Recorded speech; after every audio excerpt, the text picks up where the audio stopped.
Hello everyone, welcome to my YouTube channel economics net achiever. आप सभी लोगों का बहुत बहुत धन्यवाद मेरे यूट्यूब चैनल से जुड़ने के लिए। मैं आपको बता दूं, मैं इस यूट्यूब चैनल पे आपके लिए यूजीसी नेट इकोनॉमिक्स जेआरएफ जो जून में आपका एग्ज़ाम होने वाला था, आई थिंक ये शायद आपके जुलाई एंड में ये एग्ज़ाम होगा, उसके रिगार्डिंग मैं आपके लिए एक फुल फ्लैश्ड कोर्स बना रहा हूँ जिसमें मैं आपको इम्पॉर्टेंट टॉपिक, ध्यान से सुनिएगा, इंपॉर्टेंट टॉपिक, और वो भी मैंने प्रीवियस ईयर के 10 साल के पेपर को एनालाइज करते हुए मैं ये टॉपिक्स बना रहा हूँ जिससे आपके जो रिवीजन है वो परफेक्ट हो और आप टॉपिक पे ध्यान दें, क्योंकि मटेरियल इतना ज़्यादा है कि अगर आप पूरे कोर्स को अगर रिवाइज करेंगे तो वो आपसे हो नहीं पाएगा। इसलिए आप मेन टॉपिक पे फोकस कीजिए, उसकी रिवीजन कीजिए, उसके वीडियोस देखिए और अपने नोट्स बनाते रहें। बिना नोट्स बनाए इस प्रोसेस को ना कंटिन्यू करें। क्रैक्स नोट्स बनाइए, छोटे छोटे नोट्स बनाइए जिसको आप रिवाइज करते रहें वीकली। और इस चैनल को ज़्यादा से ज़्यादा सब्सक्राइब करें। आप इस चैनल से जुड़िए, अपने फ्रेंड सर्कल जो भी इकोनॉमिक्स की तैयारी कर रहे हैं फ्रेंड्स, उससे भी आप इस चैनल से जुड़ा सकते हैं, उनको भी इस चैनल का फ़ायदा हो। और एक चीज़ मैं और बता देता हूँ कि मैं टेलीग्राम चैनल जो मैंने नीचे मेंशन किया है आपको, उस टेलीग्राम चैनल पे आप ज्वाइन कर लीजिए, जिससे आपको इस कोर्स के वीडियो के बाद वहाँ पे मैं आपको प्रैक्टिस सेशन करवाता हूँ, वहाँ पे क्वेश्चन प्रोवाइड करता हूँ। तो काम क्या है कि आप जब वीडियो देखते हैं तो आपको उस क्वेश्चन को सॉल्व करना होता है, आपको ज़्यादा से ज़्यादा एमसीक्यू लगाने होते हैं, आप मॉक टेस्ट लगाना होता है। तो ये चीज़ जब आप करेंगे तभी आपकी प्रैक्टिस अच्छी होगी। तो इस चीज़ को ध्यान रखिए, टेलीग्राम चैनल जरूर ज्वाइन कीजिए। वहाँ पे आपको डेली मैं प्रोवाइड करता हूँ इकोनॉमिक्स से रिलेटेड, मैं बहुत सारी न्यूज़ जो इकोनॉमी में चल रही है उसका भी मैं वहाँ पे सर्वे और उसके डिटेल्स प्रोवाइड करता हूँ।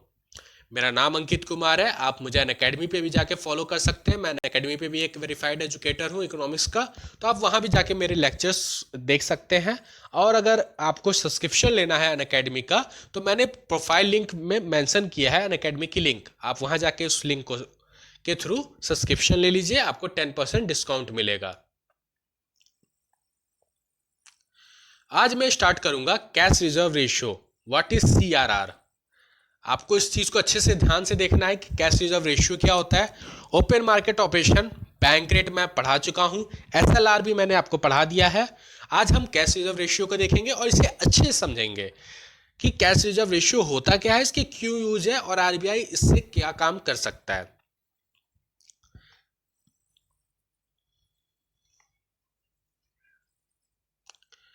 The reserve bank of India और RBI mandates that bank store a proportion of their deposit in the form of cash so that the same can be given to the bank consumer if need arises। अब ये समझिए, bank जो है, RBI ने एक rule बनाया है, mandate किया है सारे कमर्शियल बैंक को कि वो अपनी जो पर डे की जो लिक्विडिटी होती है, जो उनका डिपॉजिट होता है इन फॉर्म ऑफ कैश, उसे रिजर्व रखना है कुछ परसेंट। और वो ज़रूरी है क्योंकि अगर मान लीजिए अगर आज मैंने 100 रुपये डिपॉजिट किए हैं, अगर मैं अपने 100 रुपये सब निकाल लेता हूँ, अगर वो 100 रुपये बैंक सारा लोन प्रोवाइड कर देगी और अगर किसी कस्टमर को इमरजेंसी हो गया पैसे की तो वो कहाँ से लेगा। इसीलिए आरबीआई ने ये मैंडेट कर रखा है कि बैंक को कुछ परसेंट पैसा कैश की फॉर्म में अपने पास रिजर्व में रखना चाहिए, क्योंकि कस्टमर को नीड को देखते हुए। The percentage of cash required to kept in reserve by bank total deposit is called cash reserve ratio. जो परसेंटेज कैश से रिक्वायर्ड जो रिजर्व में रखता है उसको टोटल डिपॉजिट के कुछ परसेंट रखा जाता है, जिसे हम कैश रिजर्व रेशियो कहते हैं। The cash reserve is either stored in the bank vaults और इज सेंड टू आरबीआई। या तो वो बैंक के वॉल्ट में रखा जाता है या फिर उसे वो आरबीआई को सेंड कर देता है। Bank do not get any interest on money that is with the RBI under the CR requirement. देखिए, एक चीज़ ये बहुत ध्यान रखिएगा, मैंने एसएलआर आपको जब पढ़ाया था तो मैंने उस टाइम पे बताया था कि अगर जब एसएलआर के टाइम जब भी कमर्शियल बैंक पैसा आरबीआई के पास रखती है तो उसे वहाँ पे इंटरेस्ट मिलता है, इंटरेस्ट मिलता है। लेकिन यहाँ पे ऐसा नहीं है। सीआरआर में अगर बैंक अपना पैसा अगर आरबीआई के पास कैश के फॉर्म में रखती है तो वहाँ पे कोई भी इंटरेस्ट प्रोवाइड नहीं करता आरबीआई। तो इसीलिए जब भी सीआरआर ज़्यादा होता है तो उससे जो कमर्शियल बैंक है उनको थोड़ी सी प्रॉब्लम होती है, वो क्या करते हैं, वो लोन ज़्यादा से ज़्यादा प्रोवाइड नहीं कर पाते हैं। तो ये चीज़ यहाँ पे है। अब एक चीज़ आप यहाँ पे समझिए, मैं यहाँ पे आपको समझाता हूँ। सपोज कीजिए एक बैंक है, ये बैंक है आपका, ठीक है। आज बैंक के पास total deposit I 1000 rupees.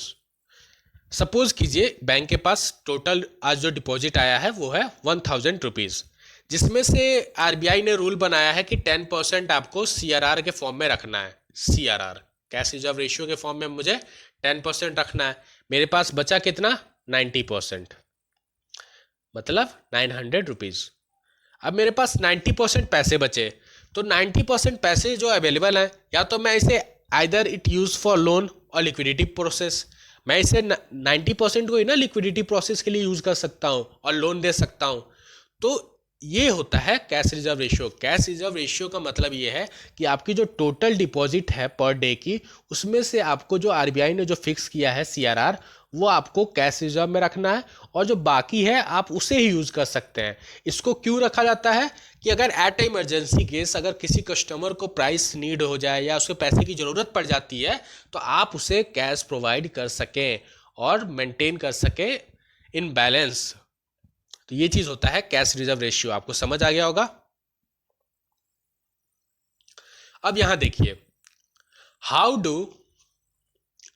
Do cash reserve ratio help in time of high inflation. अब सीआरआर तो बन गया, सीआरआर आपको समझ आ गया कि सीआरआर होता क्या है, इतना % बैंक अपने पास रखती है कैश के फॉर्म में। अब एक चीज ये आता होगा आपके दिमाग में कि इसकी जरूरत क्यों होती है, क्यों पैसा रखना होता है। तो यहां समझिएगा, ये पॉइंट्स आपको क्लियर हो जाएगा कि सीआरआर का मेन यूज क्या होता है। हाउ, अगर मान लीजिए क्वेश्चन आता है कि सीआरआर कैसे हेल्प करती है हाई इन्फ्लेशन में, तो यहां समझिए,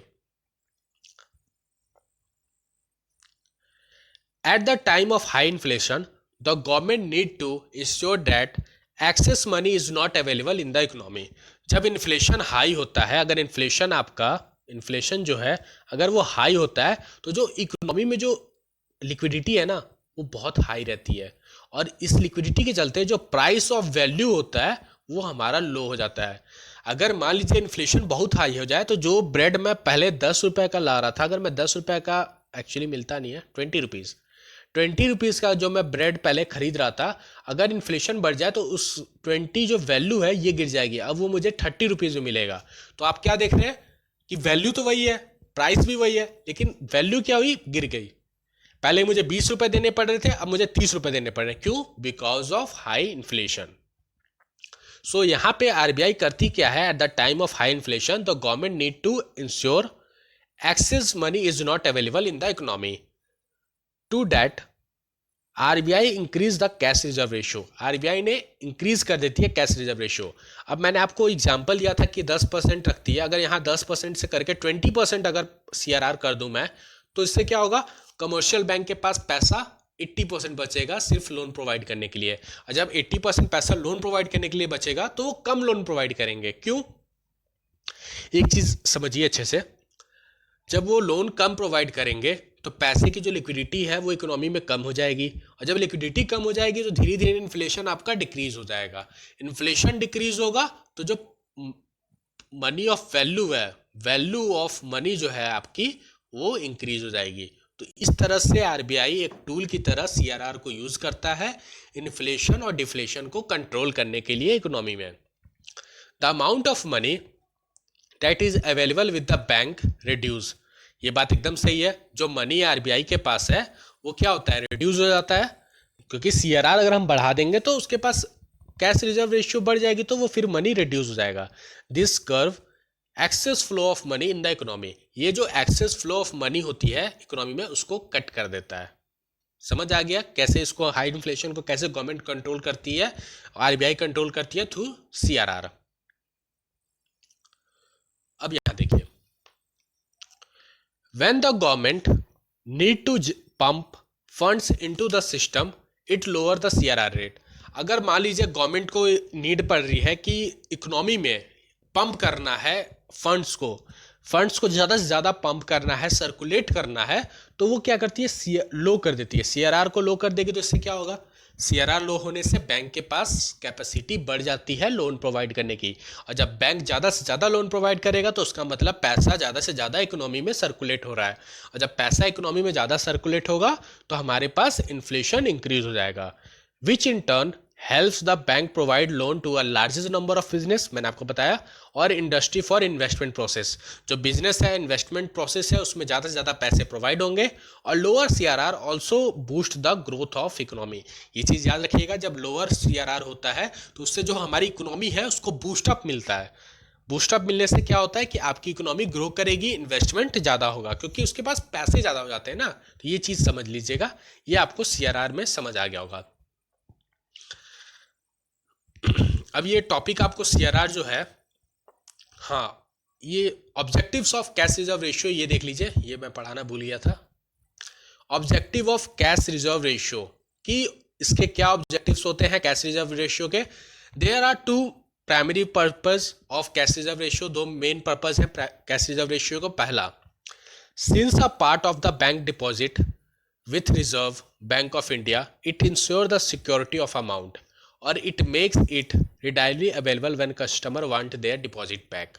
मैंने आपको चीज़ बताया था कि आरबीआई का जो मेन काम होता है सीआरआर को यूज़ करने का, उसका यही होता है कि ये जो सिक्योरिटी है, जो सिक्योरिटी अमाउंट जो आरबीआई के पास रखा जा रहा है, वो अवेलेबल हम कर सके अपने कस्टमर को when they need.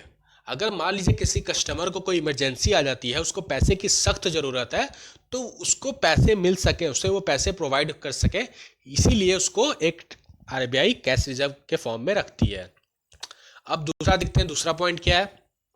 Also CRR help in keeping inflation under control. मैंने आपको समझाया था ना अभी, हाई इन्फ्लेशन को सीआरआर कैसे कंट्रोल करता है। तो सीआरआर हेल्प करता है इन्फ्लेशन को कंट्रोल करने में, और at the time of high inflation in the economy RBI increase the CRR so that bank keeps more money in reserve और they have less money to lend. मैंने आप सारी चीज़ें मैंने आपको हाई इन्फ्लेशन में अच्छे से समझा चुका हूँ कि सीआरआर को इंक्रीज और डिक्रीज करने से कैसे फ़ायदा होता है और कैसे इकोनॉमी में हाई इन्फ्लेशन को कंट्रोल करते हैं। तो आपको ये चीज़ समझ आ गई होगी कि सीआरआर होता क्या है, इसके ऑब्जेक्टिव्स क्या हैं।